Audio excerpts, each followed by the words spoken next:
Hello guys, welcome to my another mini blog. আজ আমি তোমাদেরকে শেখাবো বিরিয়ানি কি করে বানাতে হয়। এখানে শুকনো খোলা ভেজে নিচ্ছি হচ্ছে জায়ফল, জয়িত্রী, দারচিনি, স্টার অ্যানিস, সাদা মরিচ, শাহজিরে। দেন আলুটাকে প্রথমে ভেজে নেব। তার জন্য কড়াই দিয়ে দিয়েছি হচ্ছে তেল। এবার তেলটা গরম হয়ে যেতেই আলুগুলো এক এক করে তাতে দিয়ে দিচ্ছি।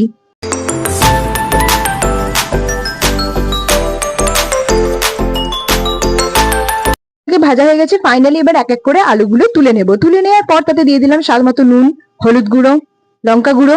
তারপর সামান্য একটু জল দিয়ে তাকে সেদ্ধ বসিয়ে দেবো। এতে ভাতের জলটা গরম বসিয়ে দিয়ে তাতে দিয়ে দিলাম দারচিনি, এলাচ আর লবঙ্গ। তারপর এখানে হয়ে গেছে হচ্ছে ভাত রেডি। তারপর এখানে বেরেস্তার জন্য পেঁয়াজটা ভালো করে ভেজে নিচ্ছি।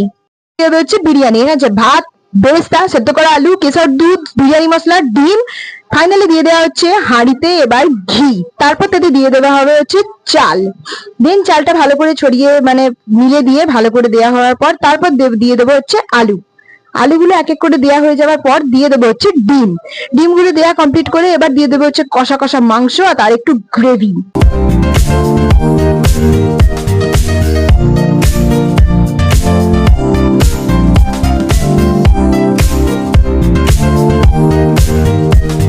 তার উপর এখানে দিয়ে দেবো হচ্ছে রাইস। মাংসের উপর ভালো করে রাইসটা দিয়ে দেবো।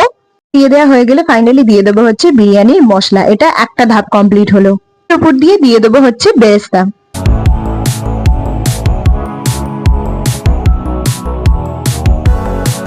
কেশর দুধ দিয়ে মিশিয়ে নিলাম হচ্ছে গোলাপ জল, কেওড়া জল আর মিঠা আতর দিয়ে এটাকে ভালো করে বিরিয়ানির ওপর ছড়িয়ে দিচ্ছিলাম। দিয়ে দিচ্ছি হচ্ছে ঘি। আমাদের ফার্স্ট পার্টটা শেষ হয়ে গেল। তারপর এখানে দিয়ে দিচ্ছি হচ্ছে আবারও রাইস। দেন একই তারপরে দিয়ে দেবো হচ্ছে ওই কেশর দুধ আর যা যা দুধে দেওয়া আছে সেটা বললাম, সেইটা দিয়ে দেবো। এটা প্রত্যেকবারই করতে হয়। আর তারপরে আবারও আগের বারের মতো দিয়ে দেবো হচ্ছে ঘি। আর ঘি দেওয়ার পর চলে যাবে হচ্ছে তারপরে এতে দেওয়া হচ্ছে বিরিয়ানি মশলা, যেমন আগের বারে দিলাম। দেন ফাইনালি হয়ে গেছে বিরিয়ানি রেডি।